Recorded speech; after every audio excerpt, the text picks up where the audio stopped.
So let's talk about the US dollar, but more specifically, the US dollar as the world reserve currency.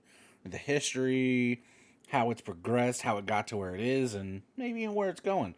But in order to do this, we need to start back at the beginning. Let's start with the history of the US dollar. Now, the first documented use of paper currency in the US dates all the way back to 1690. That's when colonial notes were issued by the Massachusetts Bay Colony. Now, these notes were used to fund military operations. It wasn't until 1776 that the first $2 bill was introduced, 9 days before independence. And then 9 years later, in 1785, the U.S. officially adopted the dollar sign, right, using the symbol for the Spanish American peso as a guide. Then we fast forward to 1863, the government established the Office of the Controller of the Currency and the National Currency Bureau.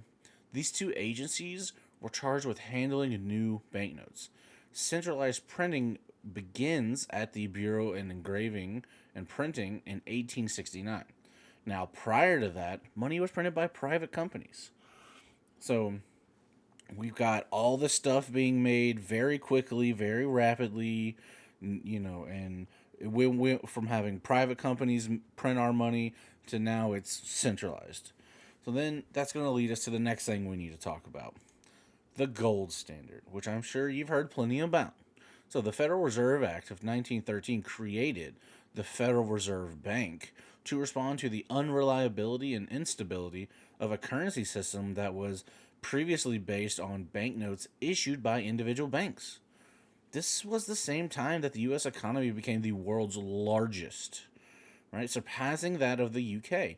World commerce still centered around the UK, though, because the majority of transactions took place in British pounds. The majority of developed countries pegged their currencies to gold as a way to stabilize currency exchanges. But then World War I broke out in 1914, and many countries suspended their use of the gold standard to pay their military expenses with paper money, which, of course, devalued their currencies. Britain, though, held to the gold standard to maintain its position as the world's leading currency and found itself borrowing money for the first time during the third year of the war. Now, the United States became the lender of choice for a lot of countries that wanted to buy dollar denominated U.S. bonds. Britain finally abandoned the gold standard in 1931, which decimated the bank accounts of international merchants who traded in pounds. By then, the dollar replaced the pound as the leading international reserve currency. Now we've got to talk about an agreement. Some people know about it, a lot of people don't, but it's a biggie. As it did with World War I, the US entered World War II well after combat began. Before it entered the war, the United States served as the Allies' main supplier of weapons and other goods. Most countries paid in gold, making the US the owner of the majority of the world's gold by the end of the war. This made a return to the gold standard impossible by the countries that depleted their reserves. So we have delegates from 44 allied countries. They met in Bretton Woods, New Hampshire in 1944 to come up with a system to manage foreign exchange that would not disadvantage any country. Now, the delegation decided that the world's currencies would no longer be linked to gold, but could be pegged to the US. That's because the greenback was itself linked to gold. The arrangement came to be known as the Bretton Woods Agreement. It established the authority of central banks, which would maintain fixed exchange rates between their currencies and the dollar. In return, the United States would redeem US dollars for gold on demand. Countries had some degree of control over currencies in situations where the value of their own currencies became too weak or too strong relative to the dollar. They could buy or sell their currency to regulate the money supply. Okay, well then, what about the US dollar becoming the world's reserve currency? Well, the US dollar was officially crowned the world's reserve currency and was backed by the world's largest gold reserves thanks to the Bretton Woods Agreement. Instead of gold reserves, other countries, accumulated reserves of US dollars. Needing a place to store their dollars, countries began buying US Treasury securities, which they considered to be a safe store of money. The demand for Treasury securities, coupled with the deficit spending needed to finance the Vietnam War and the Great Society domestic programs, caused the United States to flood the market with paper money. With growing concerns over the stability of the dollar, the countries began to convert dollar reserves into gold.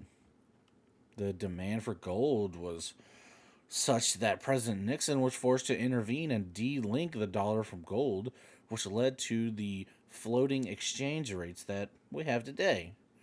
Although there have been periods of stagflation, right, which is high inflation and high unemployment, the US dollar has remained the world's reserve currency. So, where does that leave the US dollar today? Okay. Well, the dollar remains the world's reserve currency today. Central banks hold around 59-60% of their reserves in US dollars. Many of the reserves are in cash or US bonds, such as US Treasuries. Dollar denominated debt outside the US continues to rise, with levels reaching 13.4 trillion as of about the middle of 2022. Now, most people would believe that this makes the dollar the strongest currency in the world. Despite its position in the global markets and how dependent they are on it, the dollar ranked as the 10th strongest currency according to CMC Markets.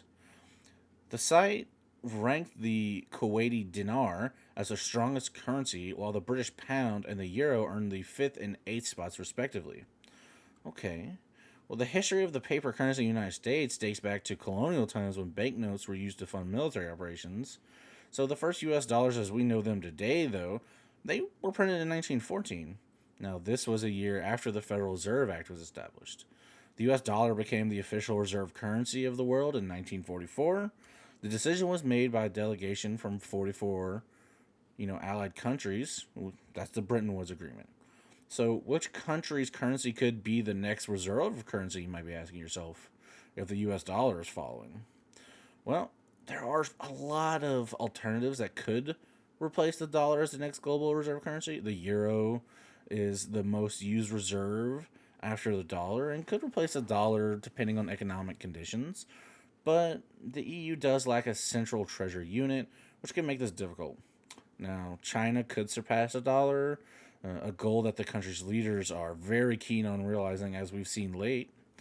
So it just depends on things that are going on in the economy, and it's just a bunch of factors. But really, it's gonna come down to the reserve status is based largely on the size and strength of the U.S. economy and the dominance of the U.S. financial markets.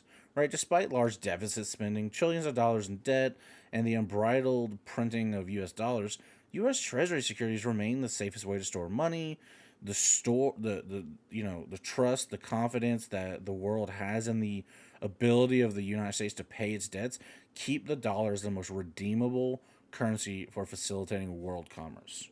Right, so the U.S. dollar is here to stay. We might see some bumps here and there, but I would expect it to not really go anywhere anytime soon. You know, and now unless something drastic happens to change that, you could bet on it, right? So hopefully you guys got some good information out of this. Maybe you learned a thing or two. I really hope so. If you liked the video, hit that like button. If you're not subscribed to the channel, I'd appreciate if you hit that sub button. But till I see you guys in the next one, y'all be safe.